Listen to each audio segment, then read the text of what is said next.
príncipe que a família real apagou. Ele não era um monstro, era apenas uma criança. Mas para o futuro, o Eduardo VIII, o simpatizante de Hitler, o próprio irmão era apenas um animal que mereceu morrer. Oi, coroados e curiosos! Hoje eu vou te contar uma história bem triste de como a família real apagou um príncipe da existência. Em 1964, uma mulher chamada Charlotte Bell morreu. Ela tinha sido babá da família real britânica por décadas e quando os parentes foram recolher os seus pertences, encontraram uma coisa guardada acima da lareira, uma foto e um bilhete manuscrito, escrito com letra grande e aplicada, como de uma criança que estava aprendendo a escrever. O bilhete dizia: Nani, eu te amo, Johnny. Johnny tinha morrido 45 anos antes, tinha 13 anos, e o bilhete estava lá e era tudo que tinha sobrado de uma criança que o mundo inteiro tinha decidido que não precisava existir publicamente. Essa criança se chamava John Charles Francis, filho do rei George V e da rainha Mary, e consequentemente príncipe da Inglaterra e tio da Elizabeth II. Só que a maioria das pessoas que viveu na mesma época que ele nunca soube que ele existia, porque a própria família real tinha decidido que a existência dele era inconveniente demais para ser conhecida. O John nasceu em 12 de julho de 1905, no York Cottage, na propriedade real de Sandringham, em Norfolk. Era o sexto filho de George, que na época ainda era príncipe de Gales, e da Maria de Teck. Ele era o sexto e último filho, então, deles. Os primeiros anos do John foram normais. Criança barulhenta, curiosa e afetuosa.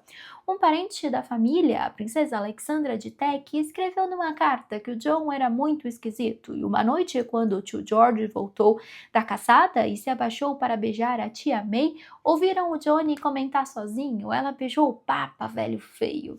Essa é a imagem de uma criança completamente normal, sendo engraçadinha sobre os pais. E é quase isso só que sobrou dos primeiros anos do João antes da história mudar de tom. Por volta dos 4 anos, alguma coisa começou a ser diferente. Os médicos e os próprios pais começaram a descrever o John como dolorosamente lento no desenvolvimento. Ele não acompanhava o ritmo dos irmãos e então vieram as crises de epilepsia.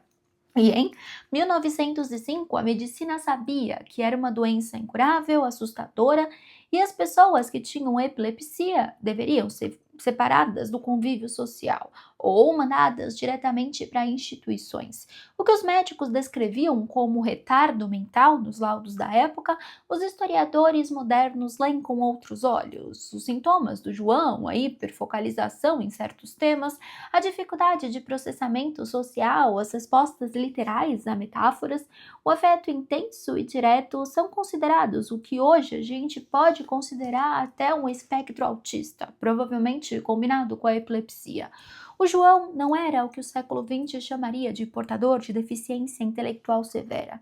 Era uma criança diferente, numa família que não tinha nenhum instrumento para entender essa diferença e no mundo que não tinha nenhuma linguagem para acomodar isso com dignidade.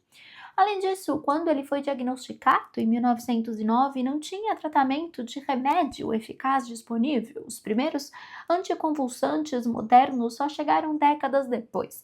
E a prática padrão de manejo era a separação. Existia colônias de epiléticos em várias partes da Grã-Bretanha, comunidades fechadas onde pessoas com epilepsia viviam separadas do resto da sociedade, em regime que variava de relativamente digno a deplorável, dependendo do lugar e dos recursos da família. Em 1910, o George V subiu ao trono. A família real britânica, que era objeto de atenção pública intensa, virou o centro de uma monarquia que precisava se reinventar depois da era vitoriana. Mais acessível, mais moderna e mais humana. Eles utilizaram dos meios possíveis, como fotografia de família e aparições públicas. A imagem da instituição dependia da imagem das pessoas dentro dessa instituição. E o João, com suas crises epiléticas que não tinham cura e com um comportamento que os médicos rotulavam como anormal, Era um problema de imagem que a assessoria de comunicação real no começo do século XX simplesmente não sabia como lidar e manejar. Até os 11 anos, o John apareceu em algumas fotografias oficiais da família. Ele estava presente em eventos menores, mas não foi a coroação do pai em 1911. A razão oficial foi saúde, mas a razão real era uma crise epilética no meio de uma cerimônia de coroação seria inaceitável do ponto de vista protocolar e de imagem. Em 1913 foi confirmado que ele não iria mais para a escola como os irmãos. Seria cuidado em casa sob os cuidados crescentes da babá Charlotte Bill, que todos chamavam de Lala, que tinha estado com ele desde os primeiros dias e que se tornaria a pessoa mais presente na vida dele pelo resto do tempo que ele teria. Em 1916, as crises pioraram e foi nesse ano que a decisão mais definitiva foi tomada. O John seria transferido permanentemente para Wood Farm, uma propriedade menor dentro da área de Sandringham, fora da vista do público, dos eventos da família e das fotografias oficiais. A existência do João não seria mencionada para a imprensa, as crises não seriam divulgadas. O filho caçula de um rei britânico, um príncipe quinto na linha de sucessão ao trono na época do nascimento, seria removido da narrativa pública da casa de Windsor, como se nunca tivesse existido. E aqui é o ponto onde a história racha ao meio, porque existe uma interpretação muito diferente da que parece óbvia à primeira vista, e eu preciso te dar as duas para você decidir. A interpretação mais fácil é: a família real estava envergonhada de um filho que não era perfeito e o escondeu por razões de imagem. A imagem do sangue real como puro era parte do mito da monarquia e um filho epilético era evidência de que o sangue não era tão puro assim. A interpretação alternativa, respaldada pela British Epilepsy Association em declaração pública, é a seguinte: não tinha nada de incomum no que o rei e a rainha fizeram. Na época, pessoas com epilepsia eram separadas da comunidade. A alternativa era não tê-lo em casa do palácio com um tratamento moderno, porque não existia. A alternativa era trancá-lo numa instituição. E a família escolheu então uma fazenda com a babá que ele amava. Ambas as interpretações são defensáveis, ambas incomodam, e a verdade provavelmente vive no lugar em que a história não tem condições de falar completamente qual é, na cabeça do George V e da Maria de Teck, enquanto tomavam essa decisão. Wood Farm não era uma prisão, tinha um jardim que a avó Alexandra tinha cultivado, especificadamente pensando nas coisas que ele gostava. Tinha crianças locais que a própria Maria de Teck tinha reunido para que ele tivesse companhia. Meninos e meninas das redondezas de Sandringham iam a Wood Farm brincar, andar de bicicleta e explorar o campo. George V visitava, Maria visitava com frequência. Os irmãos visitaram também, até o momento em que as crises ficaram severas o suficiente para serem traumatizantes de testemunhar. Cartas do John ao pai sobreviveram. Uma de fevereiro de 1916 que diz: querido Papa, estou mandando uma caixa de gotas de neve que peguei para você. Uma criança que manda flores colhidas no jardim para o pai não é uma criança que se sente abandonada. Pelo menos não só isso. Mas é importante não idealizar o outro lado também. O John estava separado dos irmãos numa fase da vida em que estar junto dos irmãos era o centro do mundo social de uma criança. Ele estava fora de qualquer narrativa pública da própria família. Se alguém perguntasse ao governo britânico sobre o sexto filho do rei, a resposta seria vaga ou inexistente. A epilepsia não foi mencionada publicamente até depois da morte dele. O John existia num espaço em que o afeto privado e o apagamento público existiam ao mesmo tempo. E essa coexistência diz algo sobre o que a monarquia britânica entendia por dignidade em 1916. A dignidade era para a instituição. O indivíduo recebia cuidado. Os dois ao mesmo tempo, mas sem se perguntar se o indivíduo merecia mais do que só cuidado. O Natal de 1918 foi o último que o John passou na casa principal de Sandringham com a família. Teve refeição, presentes, troca de calor doméstico, que as fotografias da família real sempre constroem com muito cuidado. E naquela noite ele foi levado de volta a Wood Farm. Ele tinha 13 anos e ninguém sabia, incluindo ele, que era o seu último Natal. Na noite de 18 de janeiro de 1919, o John sofreu uma crise epilética enquanto dormia. A Lala Bill estava com ele. A crise foi tão severa que o John não acordou. Ela telefonou para o Palácio de Buckingham. A Maria de Teck, a mãe, recebeu a ligação e escreveu no diário que foi um grande choque. Embora para a pobre alminha inquieta do menino, a morte tenha vindo como um grande alívio. Ela e o George foram de carro até Wood Farm, que era a 3 quilômetros de distância de Sandringham. Encontraram a Lala resignada, mas com o coração partido. E a rainha registrou que o pequeno Johnny parecia muito pacífico deitado ali. Essa frase, a morte como um grande alívio, é a frase que mais aparece nas discussões sobre o príncipe John. E é a frase que divide as pessoas mais profundamente. Há uma leitura cruel. A mãe estava alinhada que o filho inconveniente tinha morrido e não era mais um problema. Mas também tem uma leitura compassiva. Uma mãe que tinha acompanhado de perto o sofrimento do filho durante anos e que tinha visto as crises piorarem, que sabia que não tinha tratamento disponível e que o futuro do John era mais sofrimento inevitável. Essa mãe, na sua dor, encontrou um alívio real em saber que o filho não ia mais sofrer. As duas leituras são possíveis. Em 20 de janeiro, o Daily Mirror noticiou a morte do John. Era a primeira vez que a epilepsia do príncipe aparecia em print na imprensa britânica. O povo britânico, que estava saindo da Primeira Guerra Mundial, que tinha enterrado um número inimaginável de filhos próprios nos campos, por exemplo, da França e da Bélgica, ficou sabendo que o rei tinha um filho epilético que tinha vivido em isolamento e tinha morrido aos 13 anos, exatamente quando a notícia do falecimento saiu. Antes disso, a maioria das pessoas nem sabia que esse filho existia. O funeral foi no dia seguinte, na igreja da Santa Maria Madalena, em Sandringham. Simples, rápido. A lápide que marca o túmulo diz apenas Príncipe João, 1905 a 1919. Nenhum título elaborado, nenhuma inscrição sobre glória ou legado, o mínimo que cabe numa pedra de granito arredondada sobre o túmulo de um menino de 13 anos que foi príncipe da Inglaterra e que o mundo não soube que existia enquanto estava vivo. Agora a gente vai numa parte meio complicada. Preciso te falar do Eduardo. O Eduardo era o irmão mais velho do João, o primogênito, o herdeiro, o príncipe de Gales, que mais tarde seria o Eduardo VIII e que abdicaria. O Eduardo tinha 24 anos quando John morreu, era adulto, era o próximo rei da Inglaterra.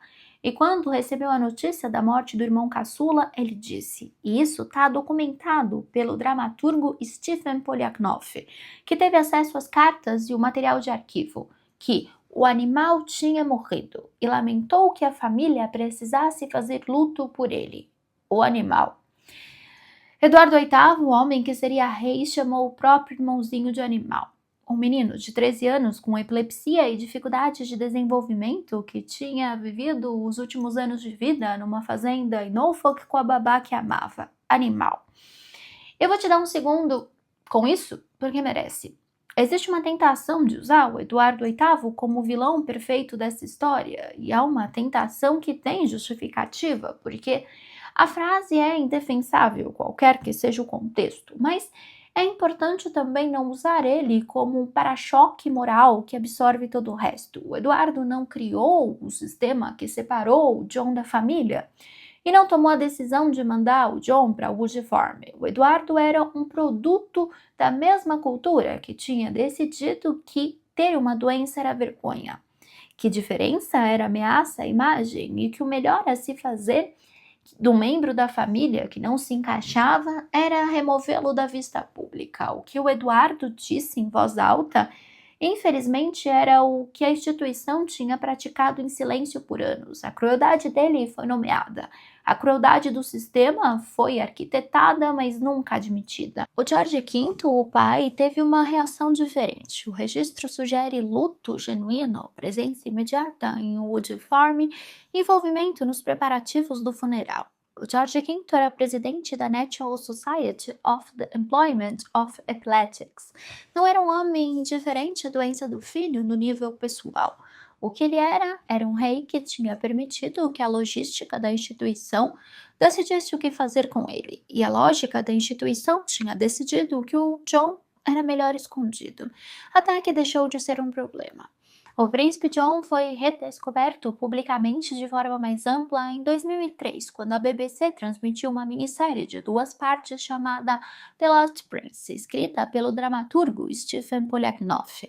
A minissérie usou as cartas, os diários e o material de arquivo que tinha ficado guardado por décadas e apresentou ao público britânico e ao mundo a história de um príncipe que tinha sido príncipe da Inglaterra e que a maioria das pessoas nunca tinha ouvido falar. O impacto foi significativo o suficiente para fazer o The Lost Prince virar ponto de referência em discussões sobre como a monarquia britânica tratou membros da própria família que não serviam ao projeto de instituição da firma. A questão que essa história levanta não é simples, e eu recuso a versão simplificada nas 2 direções. A versão que diz que o George V e a Maria de Teck eram monstros frios que abandonaram o filho porque era inconveniente ignorar as visitas, as cartas, as crianças que a Maria mandou buscar para fazerem companhia a João, o jardim da avó, a babá que ele amava e que o amava de volta. A versão que diz que eles fizeram o melhor possível é o julgamento é um julgamento moderno e anacrônico. Ignora o fato de que o segredo foi uma escolha e que ele serviu à imagem da monarquia tanto quanto serviu a qualquer outro propósito. O que eu posso te dizer com certeza é: o John existiu. Teve uma vida pequena e rodeada de afeto doméstico numa fazenda em Norfolk. Amava a babá e mandava flores para o pai. Era uma criança que processava o mundo de forma diferente e que tinha coisas lindas dentro dessa diferença. E a monarquia britânica decidiu que essa criança era um segredo, não por maldade pura, provavelmente, mas por cálculo, imagem. A lápide no cemitério de Sandringham diz 1905 a 1919, 13 anos, um bilhete guardado acima de uma lareira por 45 anos por uma mulher que foi a pessoa mais presente na vida dele, e um irmão que o chamou de animal quando soube que ele tinha morrido. Aí agora você decide o que fazer com toda essa informação. Eu comecei com esse vídeo com um bilhete: Nani, te amo, Johnny. E eu quero terminar com ele também, porque é o documento mais honesto de toda essa história. Não é um documento de Estado, também não é uma entrada de diário calculada, mas é uma declaração que poderia ser considerada pública. É um menino escrevendo para babá, porque era a pessoa que ele amava. Com letra grande, porque estava aprendendo. Com simplicidade, porque não tinha outra forma de dizer. Então, na próxima vez que você vê uma foto da família real britânica sorrindo para a câmera, pensa em Wood Farm e em Lala Bill com um bilhete acima da lareira. E em tudo que a foto oficial decide não mostrar. E eu espero que você tenha gostado desse vídeo. Se você gostou, se inscreve no canal e ativa o sininho. Nós temos vídeos todos os dias, às 8 horas da noite. E se você gostou muito, muito, muito, se torna membro, me ajuda a continuar com os conteúdos de qualidade todos os dias para vocês. E também, eu vou adorar ter vocês por perto. Um beijo grande e até o próximo Steph Flix.